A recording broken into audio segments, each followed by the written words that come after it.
લાલ સલામ કોમરેડ્સ, school of માર્ક્સિઝમ ની સામ્યવાદ પરિચય શ્રેણીનો બીજો વિડીયો.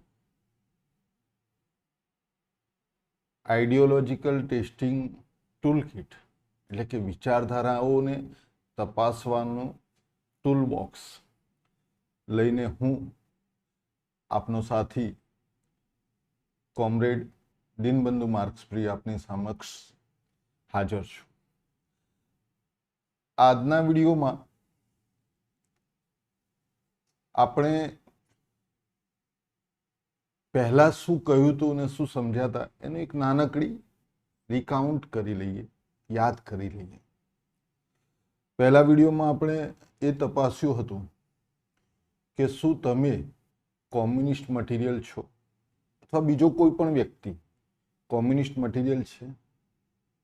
આપણે એમાં તમને એક જર્ની કરવાનું કહેલું અને કેટલાક પ્રશ્નો પૂછેલા. જે પ્રશ્નોના જવાબ આપતા આપતા આપતા હવે તમે આપણી મુસાફરીના આ મુકામ ઉપર બીજા વિડીયો ઉપર પહોંચ્યા છો. એટલે આપણે એ ચેક કરી લીધું કે શું તમે કોમ્યુનિસ્ટ આઈડિયોલોજી માટે યોગ્ય છો. તો હવે એ ચેક કરવું જોઈએ કે તમારા માટે કોમ્યુનિસ્ટ આઈડિયોલોજી યોગ્ય છે કે નહીં. પણ હવે એમાં એક પ્રશ્ન આવે છે. તમે કહેશો કે કોમરેડ વાત તો સાચી છે પણ બધી બહુ જ વિચારધારાઓ છે, તો શું કરવાનું? તો હું એ જ કહીશ કે મારી સામું ના જોશો, બીજા કોઈની પણ સામું ના જોશો. જ્યારે તમે બીજા કોઈના કહેવાથી કશું કરો છો ત્યારે તમે તમારી પર્સનાલિટીનું, તમારા અસ્તિત્વની જે ચાવી છે, જે સ્વતંત્રતા છે, એ કોકના હાથમાં આપી દો છો. અત્યાર સુધી શું કરતા હતા? અત્યાર સુધી તમે કોઈક બીજાના કહેવા પ્રમાણે, બીજા કોઈક અવતાર, ભગવાન, ગુરુ કે મસીહાના કહેવા પ્રમાણે ચાલતા હતા. હવે જો એમના બદલે મારા કહેવા પ્રમાણે ચાલો તો ફરક શું? હજુ તમે કોકના કહેવા પ્રમાણે જ ચાલી રહ્યા છો. ના, હું એ પાવર, એ શક્તિ તમને પાછી આપવા માંગુ છું. હું તમને એક એવી ટૂલ કિટ, નાનકડી એક ટેકનિક આપવા માંગુ છું જેના વડે તમે આ જગતમાં તમારી સામે પડેલી બધી વિવિધ વિચારધારાઓ જે છે તેનું કમ્પેરિઝન એટલે કે સરખામણી કરી શકો અને સમજી શકો કે વધુ સારી વિચારધારા તમારા માટે કઈ છે. તો એના માટે શું શું સ્ટેપ કરવા પડશે? પહેલું સ્ટેપ છે કે તમારે તમારી સામે અવેલેબલ બધી જ વિચારધારાઓનું એક લિસ્ટ બનાવવું જોઈએ. લખો કે કોમ્યુનિસ્ટ આઈડિયોલોજી, સામ્યવાદી વિચારધારા. બીજું તો કે આરએસએસની હિન્દુત્વની વિચારધારા. ત્રીજું તો કોંગ્રેસની સમભાવની વિચારધારા. એવું એન નંબર ઓફ આઈડિયોલોજીસ હોઈ શકે. હવે એ બધા ઉપર જે ટૂલ કિટ હવે હું તમને શીખવાડવા જઈ રહ્યો છું તેના પ્રશ્નો સામે લખો અને દેખો કે કઈ વિચારધારા એ પ્રશ્નનો જવાબ હામાં આપે છે અથવા નામાં આપે છે. તો તૈયાર છો ટૂલ કિટને સમજવા માટે? તૈયાર છો એ ટેકનિક સમજવા માટે, એ પ્રશ્નોને સમજવા માટે જેના વડે તમે તમારા માટે કઈ વિચારધારા યોગ્ય છે તે નક્કી કરી શકશો? હા, તમે કરી શકશો, બીજું કોઈ જ નહીં. પાવર, એ બધું કંટ્રોલ તમારા હાથમાં રહેશે. તો પહેલો પ્રશ્ન છે તમારી વિચારધારા અને પોલિટિક્સ. કોમરેડ લેલીને લખ્યું છે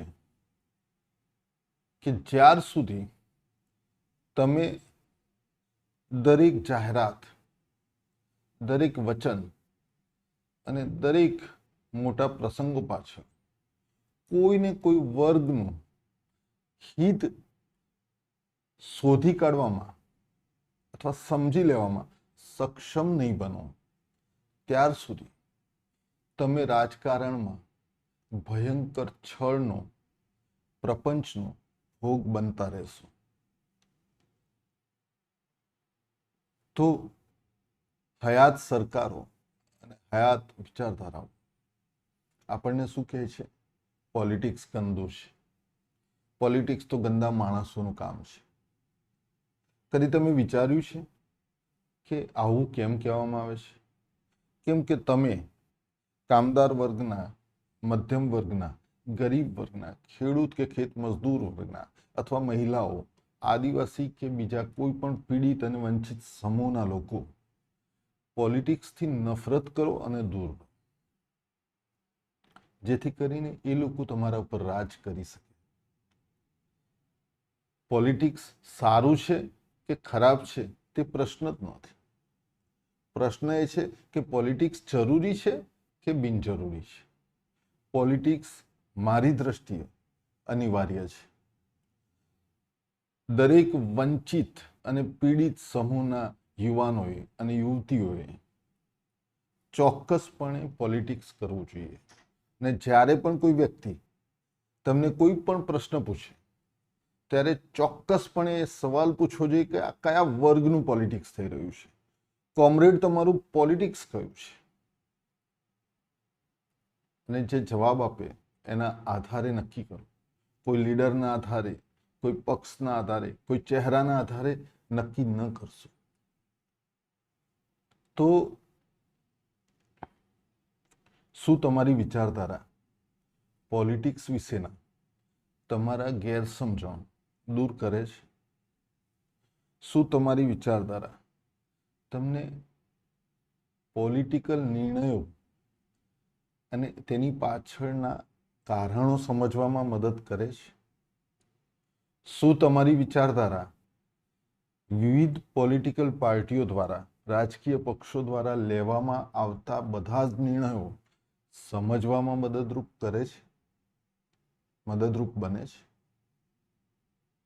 શું તમે આવતા એક દશકમાં અથવા આવનારી એક સદીમાં તમારા દેશનું, તમારા સમાજનું, તમારા રાજ્યનું પોલિટિક્સ કેવું હશે, તેમાં કઈ પાર્ટી કેવો બદલાવ લાવશે અને બદલાવોની અસર તમને, તમારા પરિવારને તથા તમારા સમાજને, તમારા રાજ્યને, તમારા પ્રાંતને, તમારા જિલ્લાને, તાલુકાના કે ગામડાને કેવી અસર કરશે તે સમજવામાં તમારી વિચારધારા શું તમને મદદ કરે છે?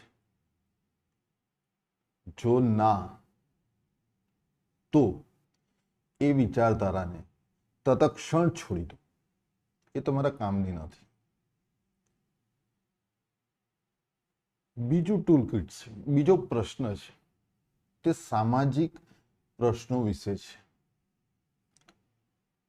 શું તમારી વિચારધારા તમને ગરીબો માટે, પીડિતો માટે, વંચિતો માટે એટલે કે દલિતો માટે, આદિવાસીઓ માટે, માઇનોરિટીઝ માટે, મહિલાઓ માટે, શ્રમિકો માટે, ખેત મજદૂરો માટે, ખેડૂતો માટે, તેમના પ્રશ્નો માટે જાગૃત કરે છે, અવેર કરે છે? શું એમના પ્રશ્નો અને તેમની વેદનાઓ માટે વધુ સંવેદનશીલ બનાવે છે? શું તમે એમના સંઘર્ષોને સાથ આપો તેવી પ્રેરણા આપે છે? શું તમને તમારી વિચારધારા LGBT PQR કોમ્યુનિટી, L એટલે લેસ્બિયન,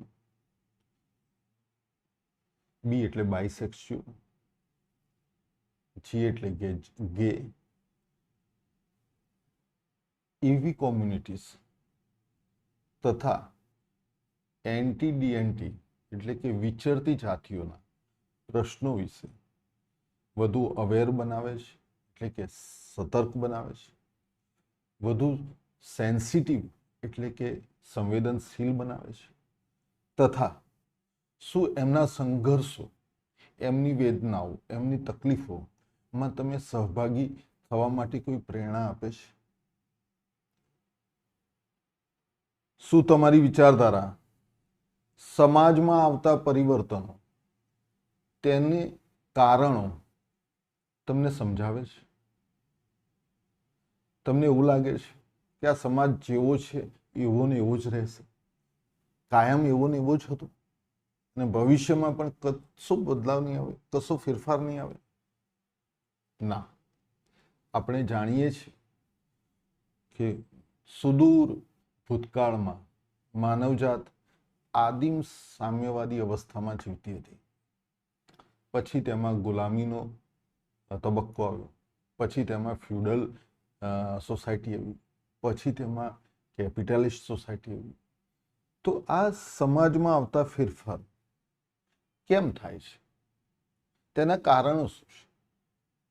અને આ કારણો કોણ લાવી શકે? આ બદલાવો કોણ કરી શકે? કોના હાથની અને કોની ઈચ્છાની વસ્તુ છે આ બદલાવો લાવવી?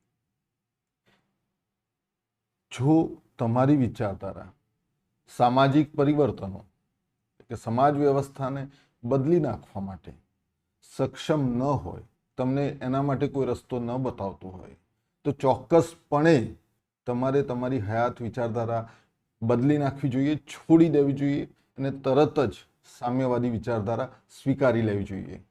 કેમ કે સામ્યવાદી વ્યવસ્થાના સંસ્થાપક કોમરેડ કાર્લ માર્ક્સે એક બહુ જ મહત્વનું સ્ટેટમેન્ટ આપ્યું હતું, અને એ હતું કે ફિલોસોફરોએ અત્યાર સુધી જગતનું માત્ર અર્થઘટન કર્યું છે, પણ મૂળ મુદ્દો તો તેનું ક્રાંતિકારી રૂપાંતરણ કરવાનો છે.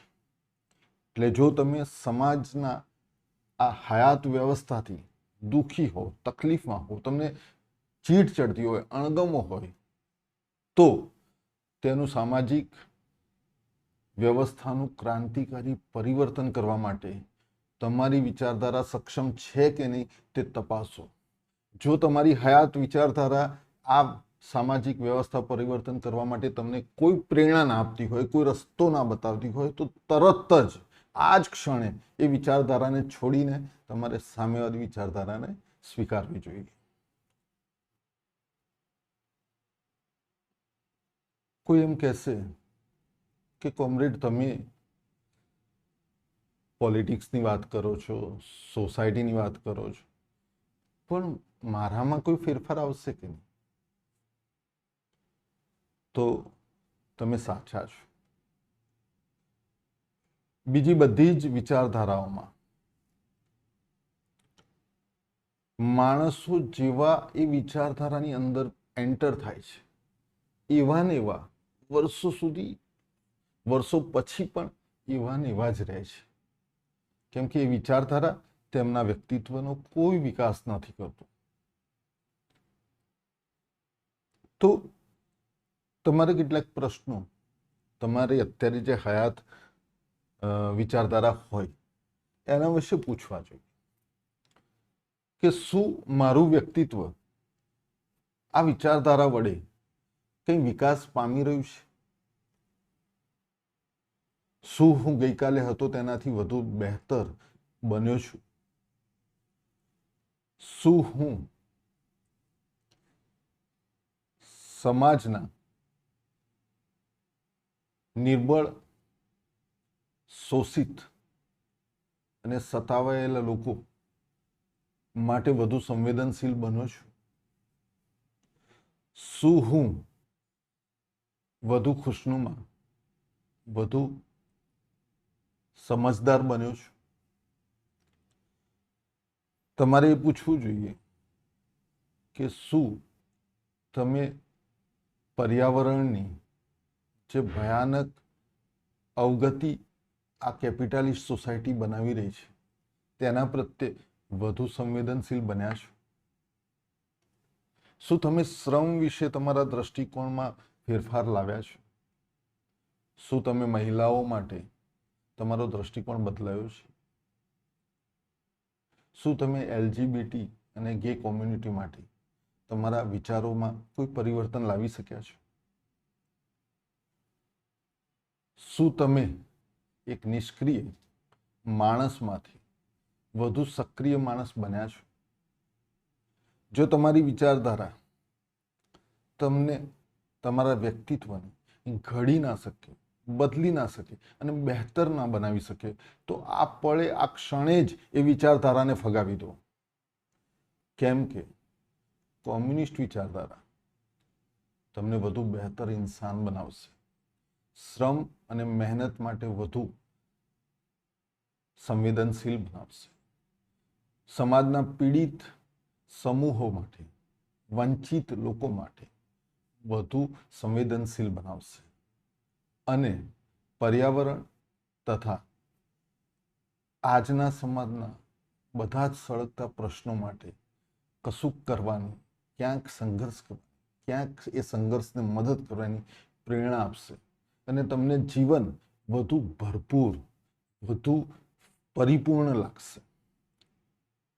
તો સાથીઓ, મેં આપની સમક્ષ એવું એક ટૂલ બોક્સ, પ્રશ્નોની એક એવી સિક્વન્સ બતાવી છે કે જેમાં તમે કઈ વિચારધારા તમારા માટે વધુ સારી છે તેના વિશે વિચારી શકો. ઇન્કલાબ જિંદાબાદ, red Gujarat is best Gujarat, લાલ સલામ, લાલ સલામ.